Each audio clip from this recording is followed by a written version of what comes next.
Então, assim, uma das decisões que eu tomei quando eu saí para vir para a agência, eu já estava fazendo projetos na agência, e eu chamei uma pessoa sênior para me ajudar, porque eu estava ali entregando o meu máximo na Ambev, e eu não podia parar, eu ia mais dar diretriz ali, né? E num dado momento eu falei, cara, não dá, porque se eu não tô com um dedo no pulso, eu não vou entender para onde isso vai. Ver as oportunidades que podem chegar. A gente começa pensando numa coisa, mas tem um monte de oportunidade, um monte de serviço que você pode aproveitar e tal. Então você vai dinamizando o negócio, ele vai criando uma cara, né? Conforme você está entrando nesse mercado. Então, o que me impressionou é o quanto você tem esse olhar de, embora super corajosa kamikaze, ao mesmo tempo muito preparada, né? Muito processual, trabalhando muito em estrutura.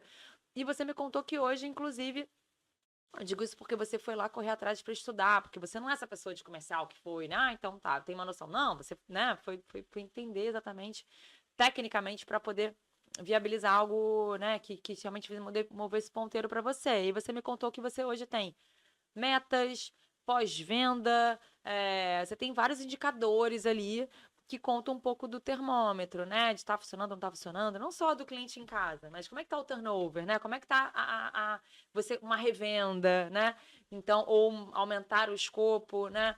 Então, quais são indicadores importantes para você dentro desse processo que medem o quanto está saudável, né? Sim. A tua operação de área comercial, enfim, e da própria agência, né? Como você falou, né? Eu sempre falo isso também. Não dá pra você só rodar o processo sem medir. Porque Uhum. você nunca vai saber se tá indo bem ou se não tá indo pra fazer a virada que precisa ser feita, Uhum. né? Então, desde o início, a gente já montou vários indicadores. E aí, de acordo com o processo. Então, por exemplo, no início, a gente só fazia ligação, mensagem, etc. Então, tinha um número que eu tinha que fazer por dia, o meu SDR tinha que fazer por dia. Então, toda semana não podia faltar. Sexta-feira a gente tinha reunião de metas para analisar os números. E aí eu entendi a percepção dele. O que está acontecendo? O que você está sentindo? Eles estão te dando atenção? Não. Por aqui eles dão? Não. Então, É o texto, é a a mensagem. mensagem está muito. Lara, eu acho que está muito longa. Vamos encurtar. E aí tá, vamos rodar mais uma semana, então, virando a mensagem, botando mais curta. Agora vamos ver. Semanalmente a gente vai vendo o que está acontecendo. Mas não só de números, eu quero quantidade. Eu não quero quantidade, eu quero Uhum. qualidade. Então eu também tenho os indicadores de conversão. Se a pessoa realmente. Eu consegui fazer uma reunião com aquela pessoa, quantas reuniões eu quero fazer por semana, por mês? Então, quantas pessoas eu preciso abordar para fazer essa quantidade de reuniões? E aí você vai cascateando isso. Até a gente mede hoje até quando a pessoa falta a reunião. Quando ela Uhum. some ou quando Uhum. ela remarca a reunião. Então eu tenho planilhado isso. Uhum. E fora Uhum. até do meu sistema, eu tenho planilhado isso para ver semanalmente. Uhum. E aí, como a gente também não faz só outbound, a gente não corre só atrás, a gente também tem uma parte da pessoa chegar até a gente começou a desenvolver durante esse processo formas de ter mais visibilidade da agência para que as pessoas viessem até a gente. Então, o que converte mais? É a gente participar de eventos? A gente patrocinar eventos? É a gente vir em podcasts? O que Uhum. converte mais? Então, a Uhum. gente também mapeia essas outras formas de entrada. As pessoas pensam que marketing, comunicação, a gente só vai atrair através de, não, vamos botar tráfego aqui, em cima disso aqui, vamos fazer rede social. É. Às vezes são coisas tão menores, ou Uhum. então de uma coisa que você nem imaginava que te faz. Teve uma vez que eu gravei um vídeo que era eu pulando e vestindo o macacão, o EPI, e Uhum. indo a bordo com o meu cliente. Esse vídeo eu consegui um contrato. Uhum. Não foi nenhum vídeo que estourou, não. Foi baixinha a visualização dele. Mas o dono da empresa viu, pediu pro funcionário dele falar, fala com ela. Eu quero entender o que ela faz. Uhum. Apresentei, Uhum. fechei um contrato de rede social. Depois, fechei um contrato de comunicação interna. Então, assim, E aí, quanto que eu investi para fazer esse vídeo, Uhum. sabe? Então, às vezes, a E não gente foi o vídeo. Não é que você deu não uma foi o sorte com esse vídeo, vídeo, né? não. Toda a história e jornada que você desenvolveu, né? Por quê? Porque De não conteúdo, de adianta. mensagem, de marca, de posicionamento de marca, Você né? tem que estar preparado para receber. Então, teve toda essa correria para montar um comercial, mas a operação, como eu falei, não pode parar nunca. Você tem que estar olhando para sua operação.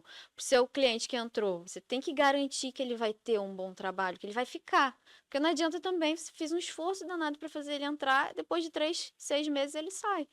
Então, você também tem que olhar para esse pós-venda. O que que você está fazendo para fidelizar esse cliente, para manter ele feliz? Você está rodando alguma pesquisa? O que que você está fazendo?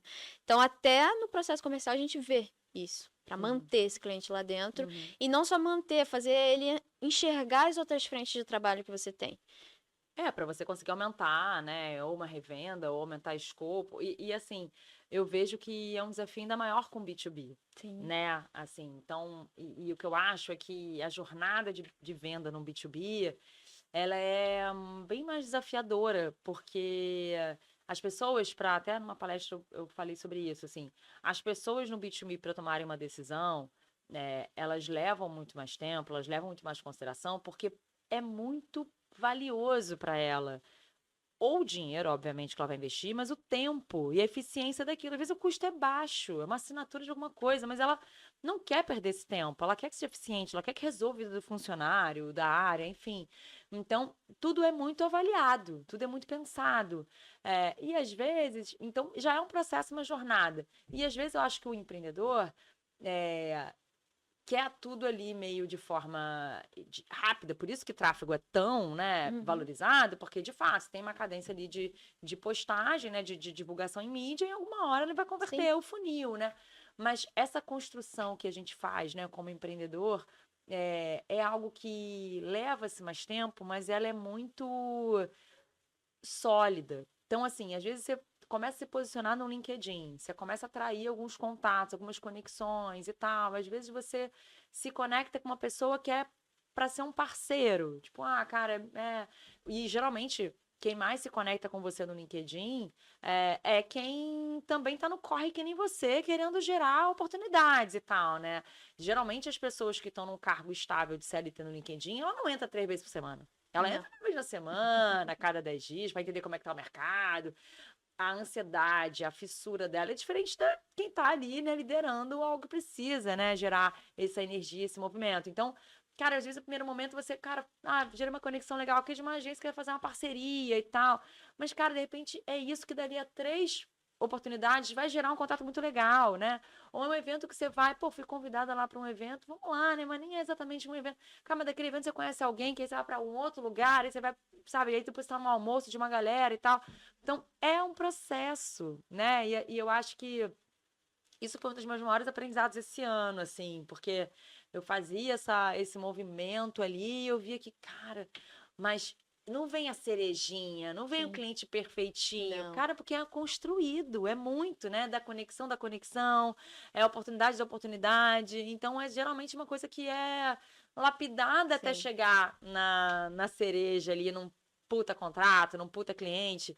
Então, mesmo que tenha sido um vídeo que você fez, cara, olha como é que foi essa jornada de você conseguir esse cliente, conseguir uma relação tal que você foi até a embarcação do cara, você, né, ficou Uhum, embarcada e tudo mais para provar na prática o que você entende e gerando um conteúdo interessante, porque também é um desafio, um serviço muito duro e você gerar um conteúdo divertido, sim, né? Então, assim, mostrar para eles que é possível, é a tradução do marketing na veia. Então, eu acho que empreendedor também tem muita ansiedade e sim. talvez não, quem não é do ramo, né?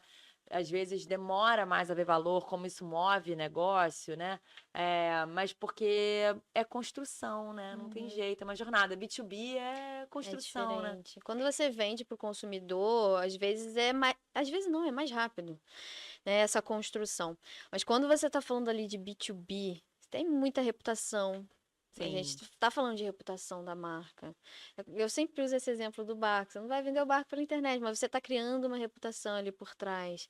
E para fechar contratos, por exemplo, os meus contratos não é um mês que eu levo. Não. Eu entrei em contato com a pessoa, eu tive uma porta aberta. Aí eu falei, abriu. abriu a porta. Vamos agora fazer o que a gente precisa fazer. Preciso conhecer essa pessoa, as dores. O que que a gente pode. E aí começa um processo, porque não é aquela pessoa que fecha, ela tem que envolver os suprimentos, Hum, ela tem que envolver a própria diretoria, tem que ver se tem orçamento.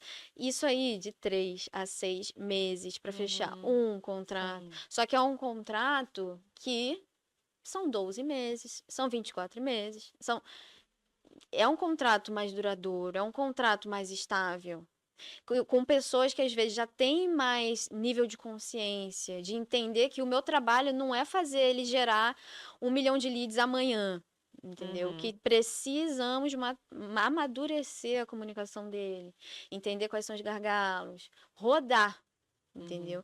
E aí sim a gente chegar no que ele precisa realmente. Então é isso que você falou, B2B é totalmente diferente. É. Mas você tá aí, né? Você viu um monte de oportunidade de aumentar o seu escopo de serviços, de diversificar os seus serviços, né?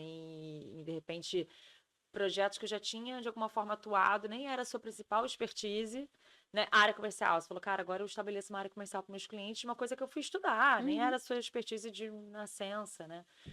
E você viu várias oportunidades ali de estender e tudo mais. Então, assim, quando que você entende que vale a pena abrir um serviço novo? Porque abrir serviço novo é para abarcar uma oportunidade, mas você tem que contratar mais É, time, treinar um time.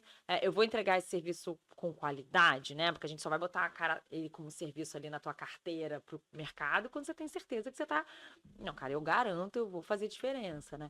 Então, assim, quando que você entende que vale a pena? Tem volume de clientes suficiente, né? Eu vou conseguir competir com outros que já é o DNA dele, né? sim. Desde que nasceu. Então, assim, quando que você entende que, né, vale a pena, assim, essa diversificação? É, aqui na estação, lá na estação, a gente não sai também abrindo diversas frentes, porque é isso que você falou. É um esforço de trabalho, montar equipe, as pessoas têm que saber, têm que entender daquilo dali. Então, não é qualquer. Surgiu um clientezinho para fazer aquilo dali. Vamos lançar um serviço. Não, não pode ser assim.